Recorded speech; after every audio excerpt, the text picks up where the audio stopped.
Hey, mamas. mamas. How are you? Good. We're good, thank you. How are you? Do you know what? My nipple is very itchy right now. Mama's Code.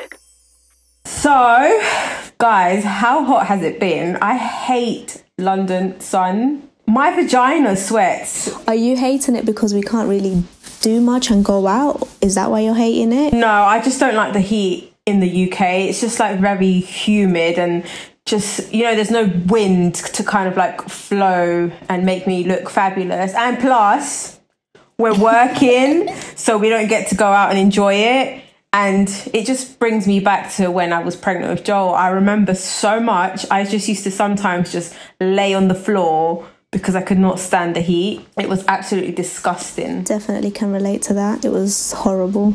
Absolutely horrible. I remember working from home and literally sitting in a bra and knickers with my laptop balancing on my 8-month belly trying to work, and then the heat from the I would be sweating. It was disgusting. And our flat has long floor to ceiling windows, and it was just too hot. The heat that would come in, and that's the thing, you open the window hoping for the best, and then this warm air walks warm breath. Yeah, I don't know how you guys did it, to be honest.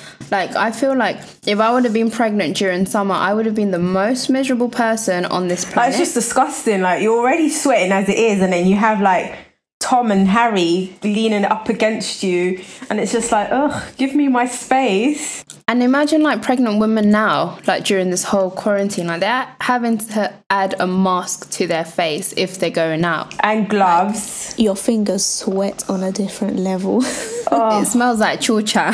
I can't begin to imagine what they're going through. Aside of the heat as well, just everything with the whole, their anxiety must be through the roofs at the moment. Well, pregnancy in itself is a very scary moment. It's quite surreal. And then obviously adding all this pressure of not being able to go out for walks and doing normal stuff, having support systems around you.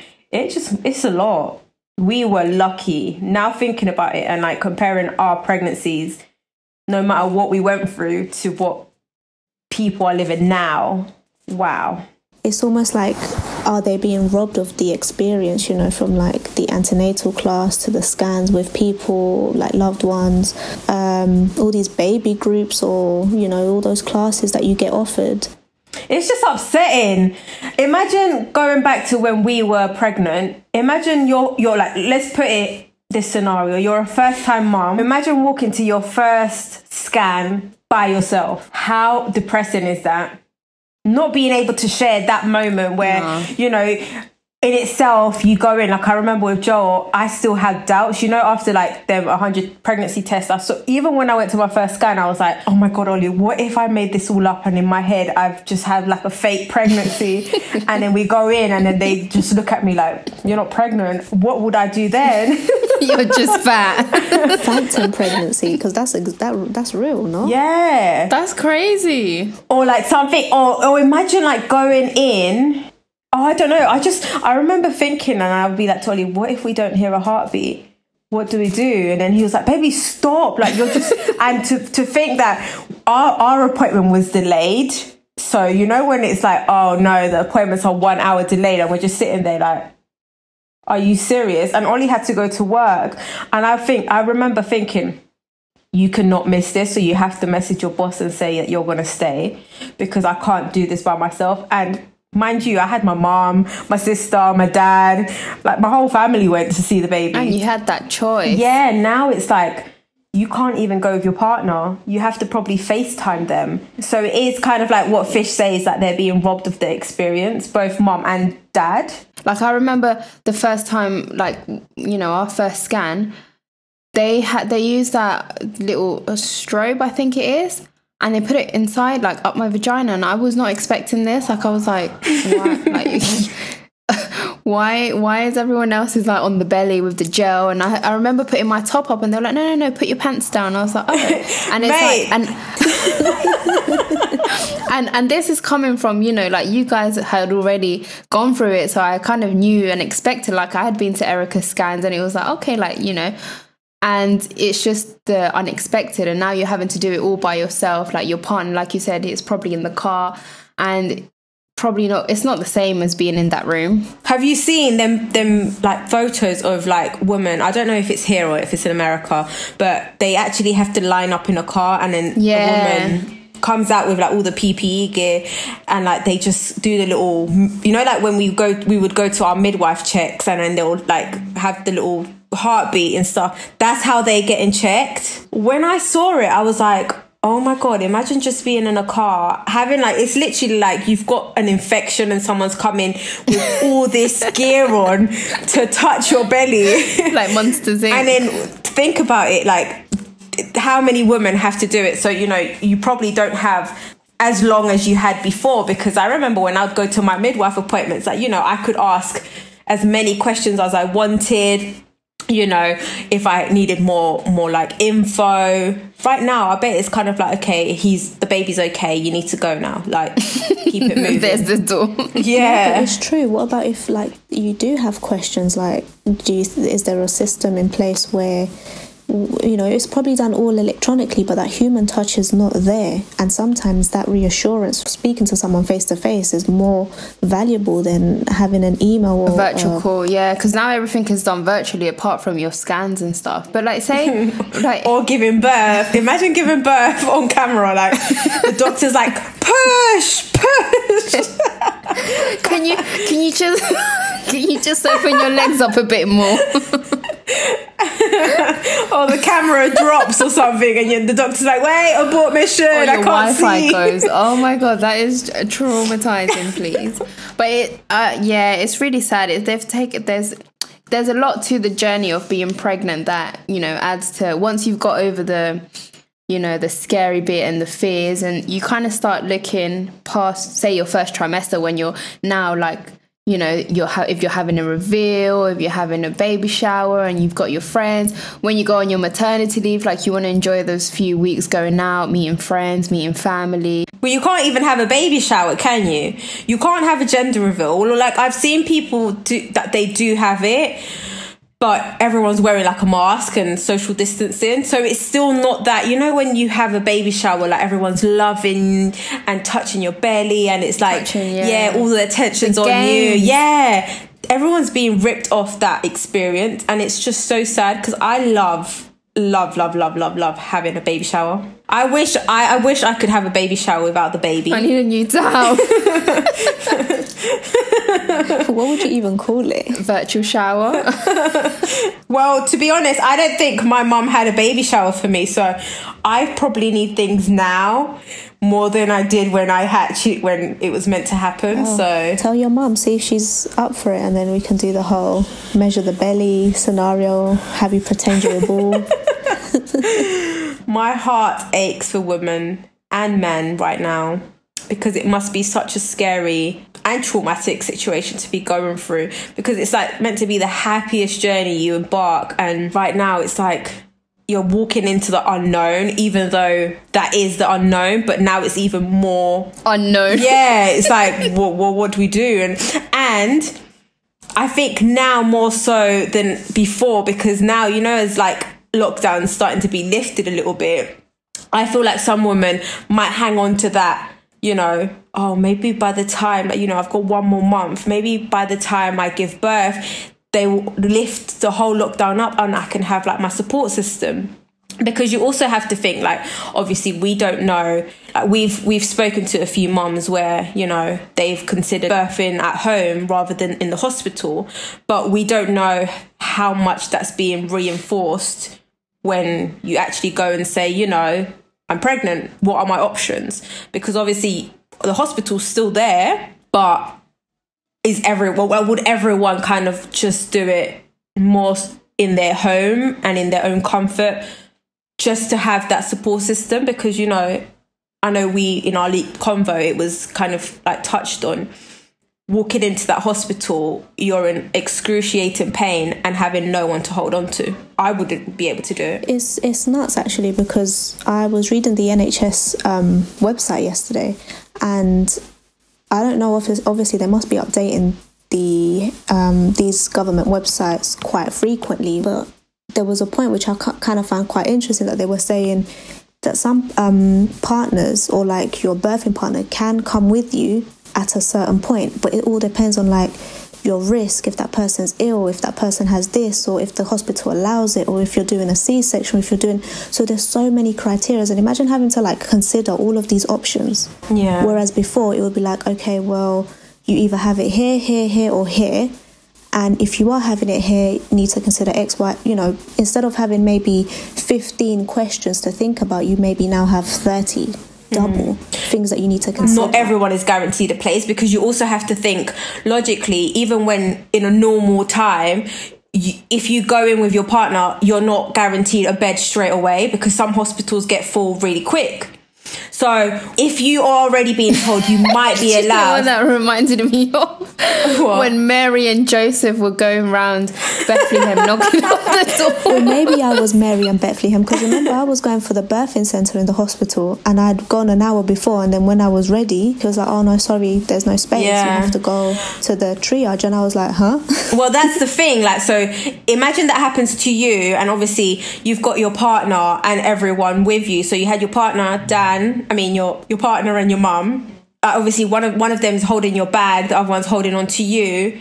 Now think now that you're being promised that maybe you're holding on to that hope that, you know, my partner will be allowed in. What if your partner goes to the hospital door with you, and then security's like, no, you can't come in?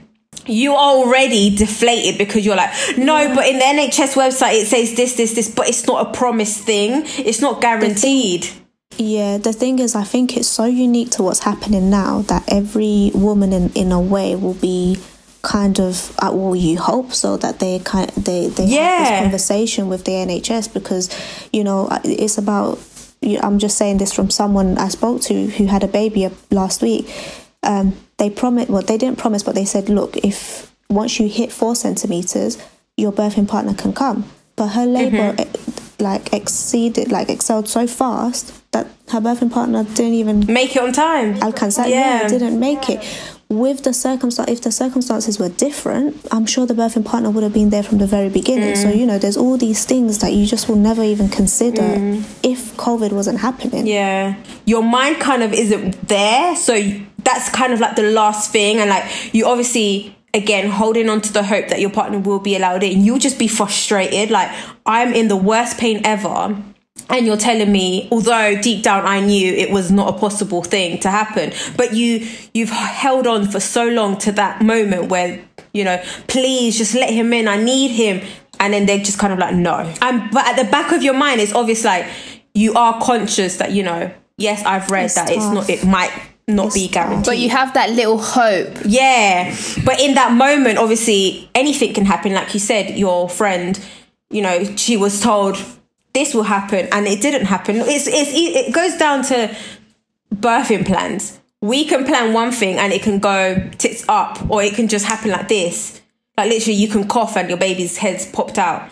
Your partner could be parking the car and then you've had your baby. It's so many things happen in a normal day where you're having a baby, and now add COVID to it. It's extraordinary, to be honest. I agree, and to be honest, I do, in a way, sympathise with the ladies and the families having to make these decisions, because sometimes if it was at times stressful for, let's say, us when we were going through our journey about where we want to deliver, why we want to deliver there, who we want to have, if that in itself is stressful, imagine adding this whole extra baggage on top. Imagine you're a person that, you know, has had a very emotional ride during your pregnancy, or maybe you've had a miscarriage before and now this is your, you know, your rainbow baby, and now you're going in, and you're just thinking, I'm going to do this all by myself, and what if something goes wrong? Who do I turn to? Like, obviously I know you'll have the midwife telling you, it's but not the same. It's not the same when like they're just doing their job, and as much as they love it, because, you know, we've come across loads of midwives that enjoy what they do because it's such a amazing moment for them as well, but it's not the same as coming from a loved one. It's a complete stranger, and like, I don't know you guys, but for me, I don't know, like, maybe it's because I'm like a freak, and I watch all these documentaries, and especially in America, like, you know, you see like these psycho midwives kidnapping you. Like when I had my kids, no matter how drugged up I was, I'd be like, can someone look after my kid, please? The midwife was not going near my child for nothing. You know, when they're measuring it, if the midwife was there, would be like, oh, I'm going to take your child out here. Ha! You are not. And you're there like attached to like 1,000 things, and you're like, no, I'm coming with you. Like getting my vagina stitched up, and I'm like, nope, just holding onto the baby's leg. Mama, yummy. For Caden, I really consider having a home birth, but because I had such a traumatic birth with Joel, I kind of like balanced out my Pros and cons. Yeah, like, and I was just like, oh, imagine it's like Joel's birth, or it's worse. And now I think of it, I'm like, I'm so stupid. Like, the hospital's really close by. Like, I could have just been taken away. But, you know, it's that kind of like fear you have. Because I remember after Joel, I was like, ugh, I'm sure I told you guys not to have babies ever again. Like, please do not have kids. It's the worst thing ever. I know my sister is still very scarred from that. She's like, after seeing you, I just... It's a no from me. Yeah, she was like, my sister goes to me, you know, like, I walked in and I was like, how was it? And how I was so gone that I was like, yeah, I would not recommend. But yeah, like I kind of like put myself in the position, like, if I was going through it now and I had Joel's birth, like my birth was so long and I was so high on gas and air that I didn't know what was happening. So imagine being in a hospital alone, and then que me pase lo que me pasó, like I obviously was bleeding out. So basically I saw God, and then no one told my child. So my child, you know, like, yes, you have a midwife carrying your child, but it's like, would I even be there? Like, what if the midwife decided to walk out with my kid? Like, everyone's obviously concentrating on me, and here I'm putting like the worst case scenario. I'm here like, what episode of EastEnders is In this? it. What are It's an you episode of watching? Erica's life. but it's things that, I don't know, do you not guys think that, like does it not scare you that someone might kidnap your kid? I'm scared someone will kidnap me. Nah, I reckon that they'll give me back 5 minutes later. I'm okay with that. Yeah, now you just have to kind of sit there, wait until they stitch you up, and hope for the best that your baby's going to be there. Like, Maybe let's take away the outrageous. fact that I'm a freak and I think it was negative so much. But when you have your baby, you look around to look at your partner and the other person you have with you, just because you know, it's like when they're born, you feel this love, and you know, it's kind of like all the adrenaline going through your body, that you're just kind of like, oh my god, I just did this, like, and then you look around and everyone's really happy. It's tough. Who do you look around to? It's tough, you know, but I think, let's say if you're pregnant during this time, in a weird way, maybe you've kind of come to the acceptance, not maybe fully accepted, but it's shit, but I'm just gonna have to roll with it. No, but we're talking more so in the terms of, like, you know, if that case would be if someone, you know, chose, yes, I'm gonna have it in a hospital regardless. No, but let's say just the But fact. if you have it at home, you have that support system. I know. But I'm just saying, But let's say, for example, you know, if you start at home or for whatever reason and things, you know, because there's so many different scenarios. This is the thing. We all have this preferred idea in our minds of how we want things to happen, and one small things can automatically change. So in a way, I think every mother expecting a child right now, in some way, shape or form, they might have to have this acceptance in them that if they do end up in the hospital, they might be alone. but it's also, there's two sides to it, like I've mentioned. Like, obviously you're mentally preparing yourself, and I've spoken to a mum recently, and you know, you kind of like, we asked, you know, like, how does she feel about the home? She was like, well, look, I'm really relaxed, and I just try to think positive thoughts. Like, I don't try to let the negative impact me, and I try to enjoy and embrace everything that I'm going through. And very open-minded, which is something we've always recommended along the episodes. You know, anything can change. Like, you could be, you know, you could pick a home birth and then something goes wrong, and then you have to be taken to hospital, and you need to be ready for that change. It's a really difficult situation, but like you said, like, it's just kind of like keeping in mind that regardless, you can do it, and whether it's with someone else, but you know, you've got the support there, even if it's not someone you know, because like, for instance, say the midwives, like bless them, they're going through so much, and I think now more than ever they're showing their patients, you know, more love, empathizing as well, understanding them that this is something so not normal for them.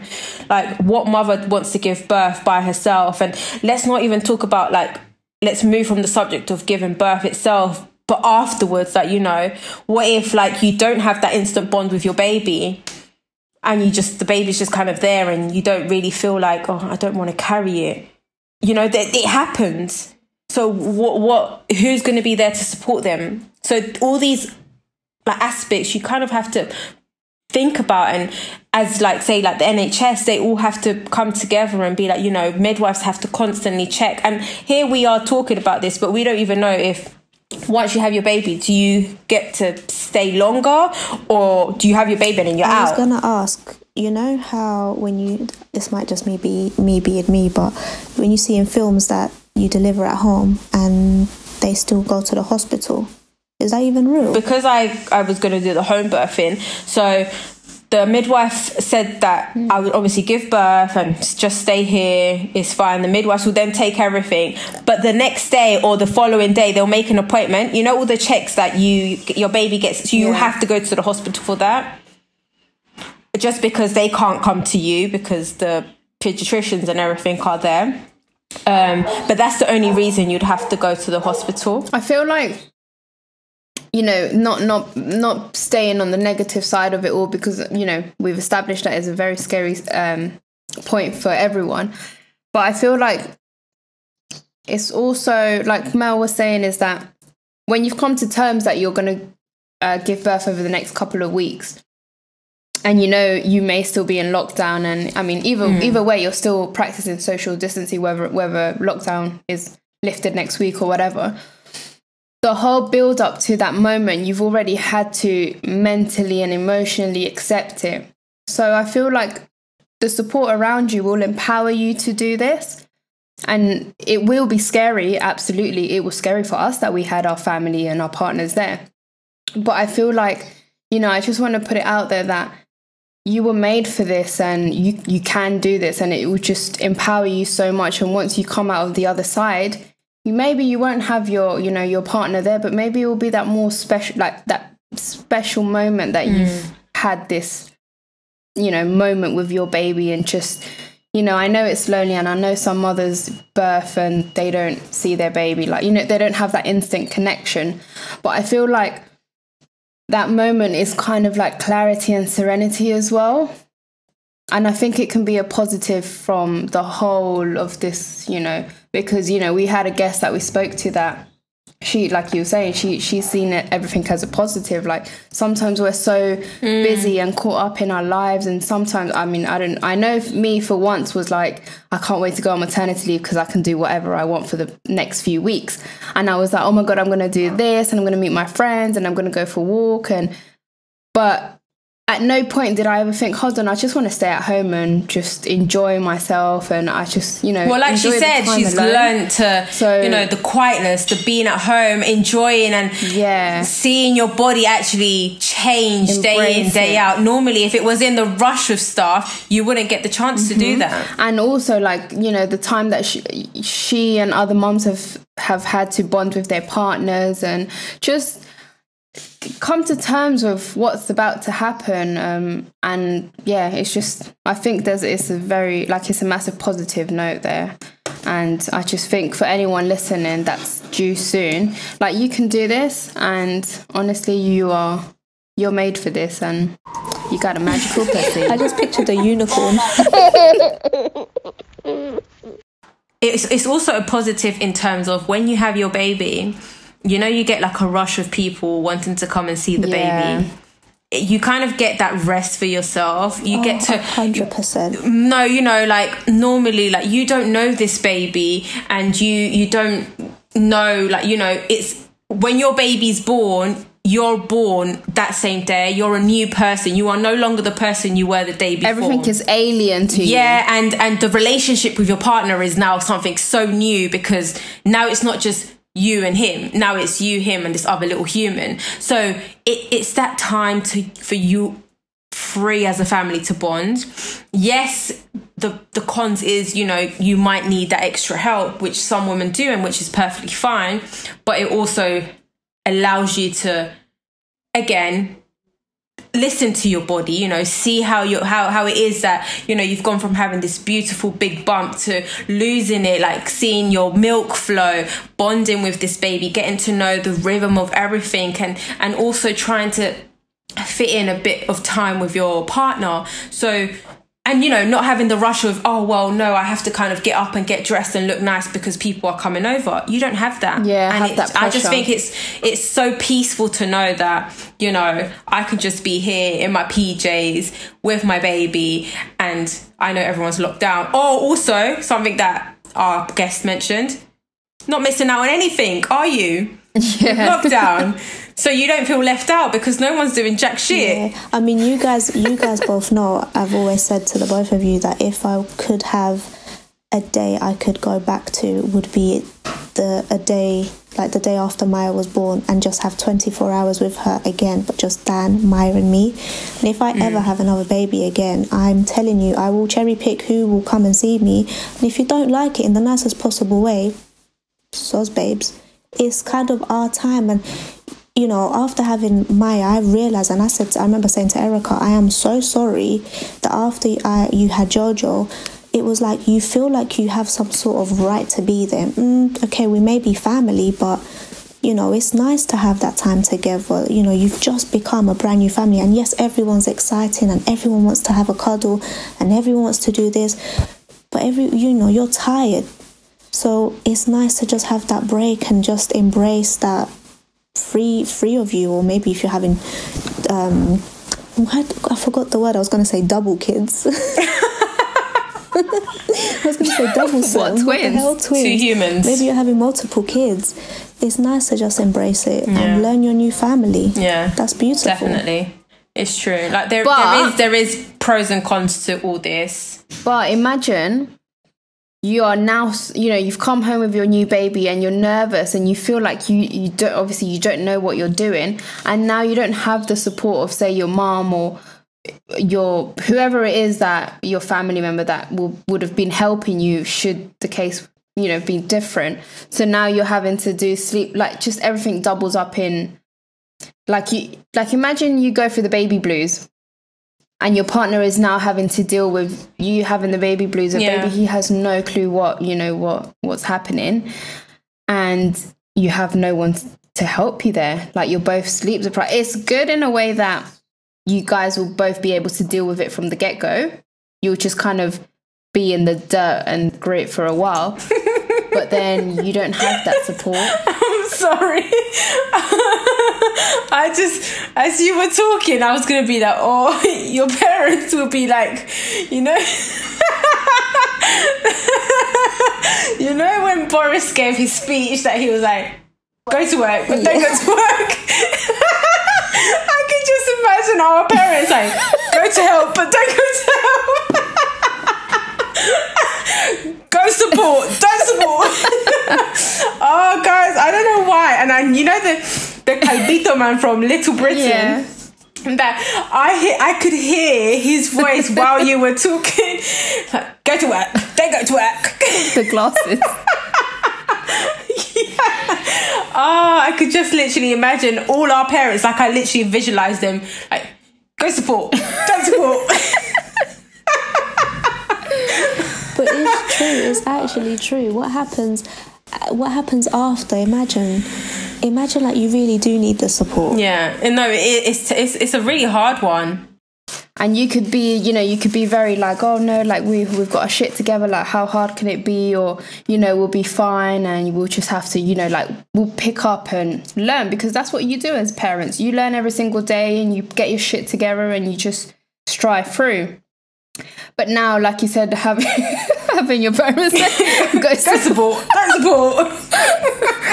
But obviously now it's like that's taken away from you, and at the end of the day, like I feel like as us females, our mum will be the one that will comfort us at any given time, and we will have that moment where that, you know, maybe you just want a hug from your mum to say like, look, mummy is going to be absolutely fine. And it's like, but do I now risk you coming over and getting COVID or infecting the baby? And it's just... I think in the case that you actually really, really, really need the support, I think it will happen, because our mums are not just going to be like, yeah, whatever. And we won't be like, no, you can't come because you're going to get COVID. No, that would be out of the window. We obviously, if obviously the person has symptoms, then we're not going to be like, yeah, no, just still calm, fuck it, just infect us all. No, but you know, if you're healthy and your mum's healthy and you need that person there, then, you know, bring your shit, come live with us until I can feel okay. So there is that option. Like, I think we're not going to get, you know, executed like Dominic Cummings because we're not doing anything wrong, but it's that point of, you know, as we always say, it's better to have a mentally stable mum than, you know, having a mum that can do it all, but she's fucked up in the head. Happy family. Exactly. Like, talking about this, have you guys watched a film called Tully? It's really good. Like, I recommend it. You both should really watch it. It's about this whole, you know, how a mum can go into overdrive, and because she feels that pressure of she needs to do it all and not having any support around her, what it can mentally do to you. And it's absolutely like, when we saw it and like looking at the whole story and stuff, at the end I was just like, oh my God, like, our minds are so dangerous, because it can play so many devilish games on us, that, you know, this woman literally was on the verge of dying because, you know, she just literally... Oh, I just don't... You really need to watch it. Be right back. It just kind of gives you that...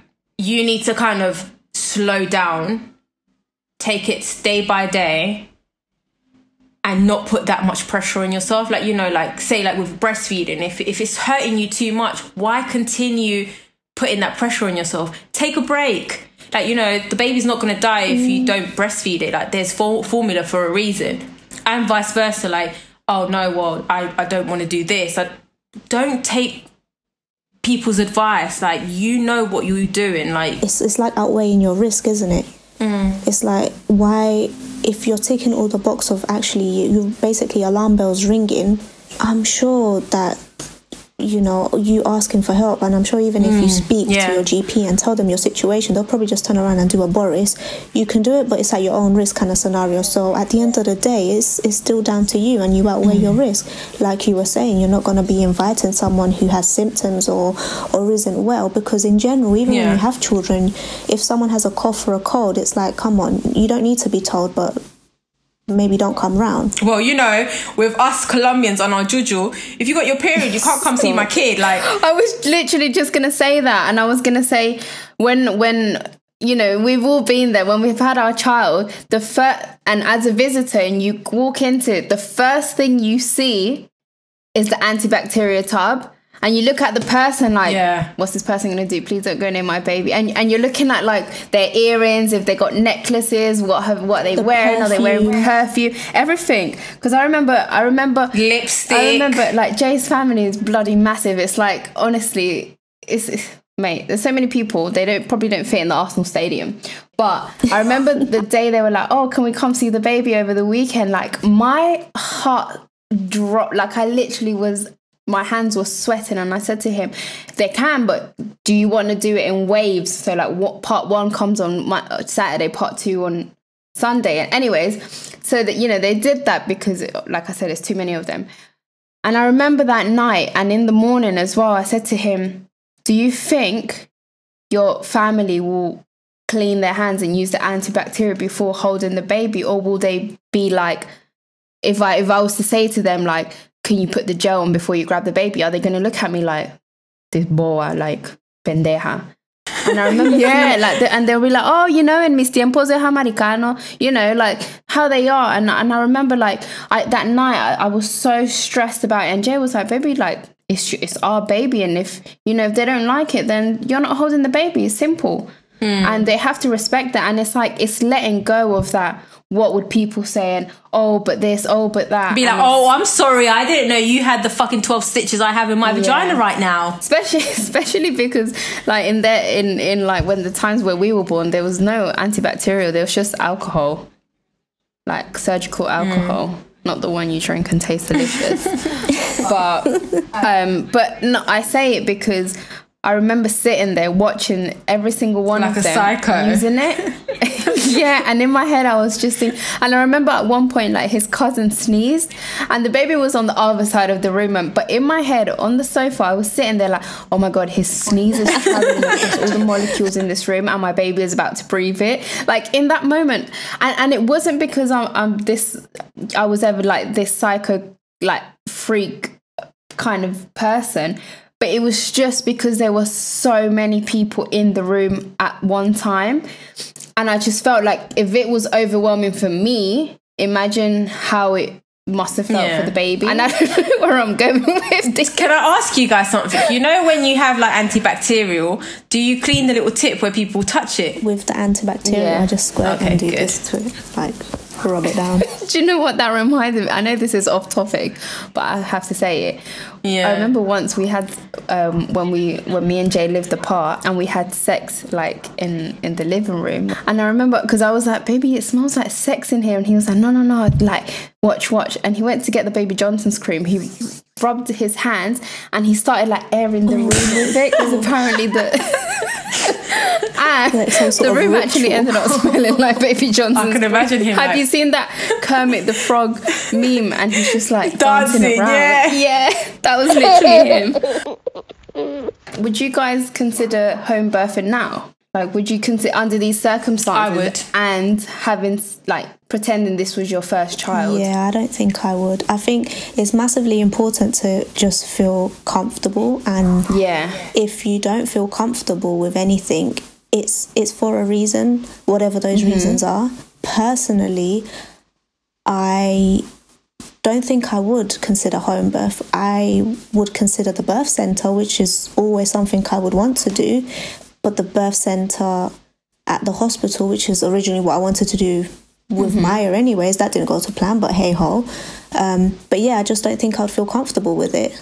Why?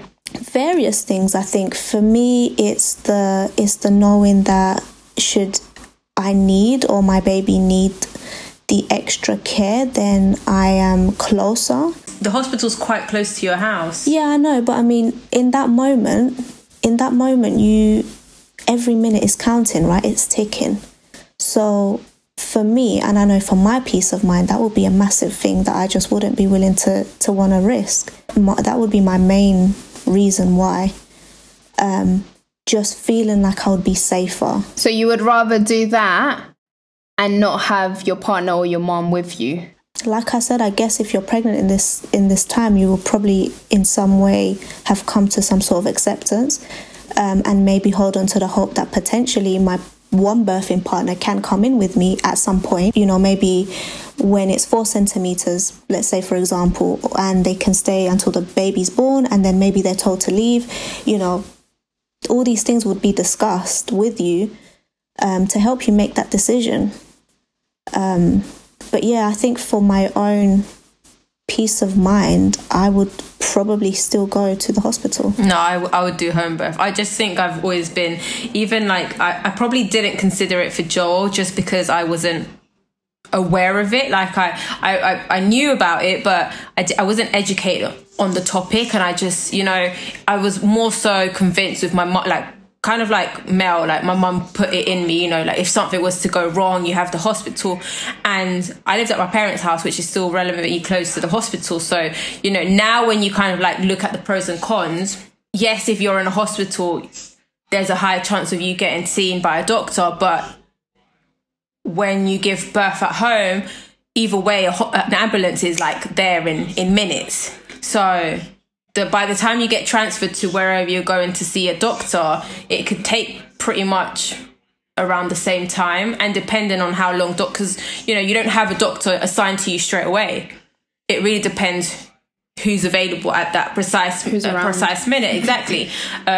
Personally, I would prefer not to put my kid in that situation. In my mind, I would be like, why would I go to the hospital to give birth when I know that my body is pretty capable of doing this? Like, I wouldn't be able to give birth had my body not been ready for this. So I could do that in the comfort of my own home. Yes, the doubt of, you know, what if something went wrong happens. Like, I could easily say, like, what if I chose to, you know, give birth at home with Joel and then it went completely wrong like it did? I probably would deal with the consequences then, but I always try to think positive, and I don't kind of dwell on, oh no, but what if this goes wrong? What if that goes wrong? Because it's already a very stressful time. So for me to sit here and be like, nah, but, you know, what if I'm in the pool and it doesn't kind of work well and stuff? And for me, I felt like the reason why my birth took very long the first time around was because I went far too early. I wasn't kind of listening to my body, and I didn't work with it. I kind of like just, no, I need to go hospital because, you know, I don't know what else to do. They need to do something, but they didn't do nothing. I could have done so much more at home. So for that reason, I think I would prefer to be at home. Obviously, like I birthed at the birthing centre, and it's basically they do it the same way as if it would have been in your home. So as soon as they see you're not progressing or something is wrong, or they're already like 5 steps ahead of you, and they're already like, you know, speaking to the hospital to see like, oh, you know, we've got so and so person here. Like, I remember when we went to the birthing centre, and I was already like 5 centimeters, and the lady was like, oh no, you're staying here now. And I was like, oh shit, like I wasn't expecting, like I thought, oh, they're probably gonna send me home. Like, I was ready for the worst, basically. Once she did like all the checks and all the questions and everything, she was like, okay, we're gonna do this as softly as we can. She was like, I'm gonna leave you guys in the room, listen to your body, do, you know, be in your own comfort. You know, no one is here. You can put music, candles, close the curtains, whatever you want to do. Every 15 minutes, she was coming in to check the baby's heartbeat. And she would check my, like, how much I had dilated. From 9 in the morning till 4 p.m, I was still on 5 centimeters. And she'd come in, and I remember in like 3 occasions, she was like, Jess, you're not dilating, you're not progressing. We've already spoken to the hospital. Like, we're going to have to get you, you know, like, if you don't progress over the next hour, we're going to have to transfer you to the hospital. So already at that point, like, I wasn't in excruciating pain. I just wasn't dilating. The baby was still fine. But because it was so slow, it was starting to put me at risk. And she was already ahead of the game. She was already like, look, this is the plan. And she came and she explained to me, look, this is what we would do in the case that we do transfer you. Like, the ambulance will be here in 5 minutes. You'll be in the hospital in 10. But we would have already spoken to them, so someone is waiting for you. And so all of this was happening. And then when it got to the point where, okay, I dilated to 6 centimeters, my waters hadn't, you know, they still hadn't broken. And she said to me, she came in again and she said, we can pop your membranes, do it like ourselves, but, you know, you run the risk of the meconium, and, you know, just it's a high risk. So she was always very like, we can do this, but look, we've got these solutions. And so it was, I had never This is my brother. At no point did I ever feel like, if it goes terribly wrong, oh my God, like, I'm going to have my baby mid-ambulance, I'm going to bleed to death, or, you know, because she was so reassuring. I don't think they'll offer a birth at home if they didn't have the needs necessary to transfer you straight, because they won't risk lives. And the knowledge as well of seeing that the risk is about to come into reality and you're still just waiting. They're like, no, you can do it. No, of course. Like, they know, they just by looking at your vagina, they already know, like, okay, cool, like, this is, you know, this is not working, the heartbeat, whatever. Like you said, they wouldn't, like, in this day and age, and the whole situation that we're living right now, they wouldn't go and say, oh, you know, push for home birth, when they know that maybe they won't be able to or maybe they're now going to be sued by millions of people saying, like, oh, you know, you said the best thing for my wife or my sister was to give birth at home. But now like, look what happened to her. I think those stories can happen anyways, whether it be in the current circumstances or Yeah. again, it's that risk. It's always outweighing the risk, right? What's the pros and cons of doing each birth and at what place? Obviously now for people that are currently pregnant, it's just that massive load of COVID running through your mind and scaring the crap out of every single being right now. And I guess, like Erica said, like, when you think, kind of always associated giving labour to being in a hospital. So now, if you're that person that you kind of thought, oh no, like, just normal, I'm going to go to the hospital, you're now faced with, actually, no, you're doing it at home. So it completely switches the table over, and you're left there like, hold on a minute, like, this isn't how I've ever, heard of. Like, if we did ever hear about people giving home at birth, or like our grandparents, like my grandma gave birth to 7 kids at home. How? I don't know, but no, and it's the natural way of doing it. Yeah, this is the thing, like, your body was naturally made to give birth, in a dark place. There is no lights and stuff, like animals, like mammals give birth, they go and hide and kind of like, do their own thing. And it's about kind of knowing your body and listening to your body. And I think in hindsight, that's what people have to kind of like, that they're going through right now. I think that's why home birthing is becoming so much bigger. And this is probably going to change the way it works, because so many people are going to be, with that knowledge of, I can do it, like, Absolutely. Again, I to be honest, I think it's a risk thing you just have to outweigh. And ultimately, as long as you feel comfortable, whether it's at home, at a birth centre or at a hospital, it's where you're more likely to be comfortable in. No, it's definitely a personal choice. It's what, like you say, it's what you feel is best, and best. Like, if you feel, oh no, I can't handle this, then obviously you choose a hospital. If you have that, something's going to go wrong, and you put that in your mind, then obviously the safest place for you is the hospital, because you're just putting that pressure on yourself. Whereas if you kind of like relax and you kind of like, you know what, I think it's more so on you doing research, because the more research you do, the more you have to work with, if it makes sense. Because if you don't really have knowledge on home birthing, and the only thing you kind of know, like for me with Joel, the only thing I kind of knew was, you go to the hospital and you give birth there, because, the hospital is there, the doctors are there, and everything's kind of there. That's where I have to give birth. Had I known different and, the right way to give birth and stuff, and all this like hypnobirthing, and had I been more prepared, then maybe I would have gone a different route, but I didn't. So it's just what I did. What about the situations where you're thinking you're going to the hospital and end up just giving birth at home because you didn't even get to the hospital? Which I think... Well, it's that thing that we've always said, like, you have this birthing preference, but anything can happen. Like, I remember having a friend in college, and she was pregnant, and when she was having sex, her partner broke her waters. After your waters break, it takes a long time, but sometimes it goes straight like this. That was the case for her. Her waters broke, and then her contractions went from 0 to 100, like straight away. And then obviously they were getting the bags ready and stuff to go.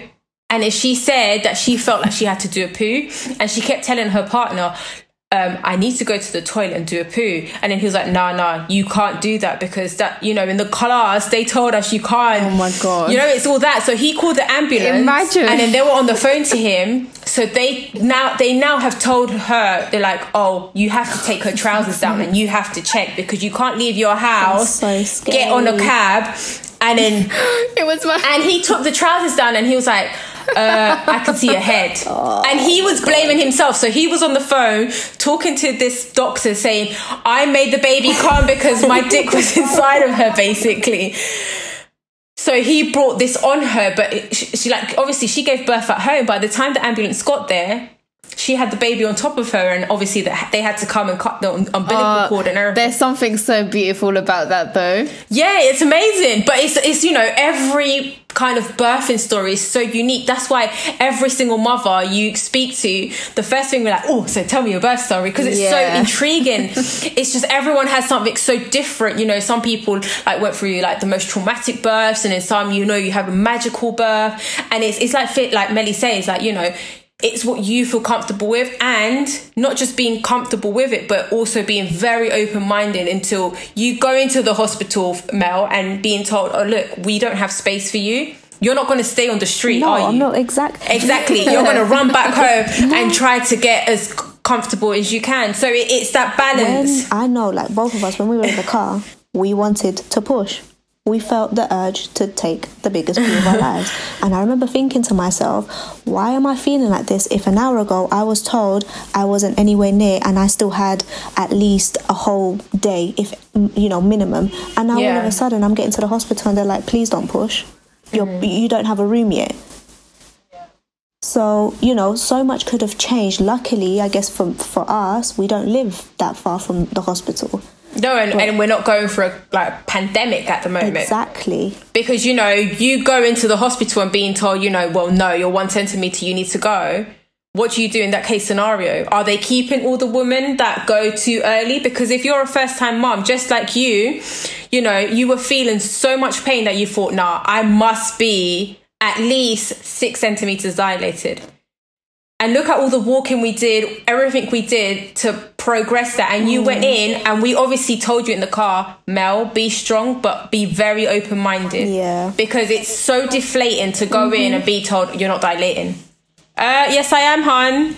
You're looking at the wrong vagina because this vagina is definitely dilating.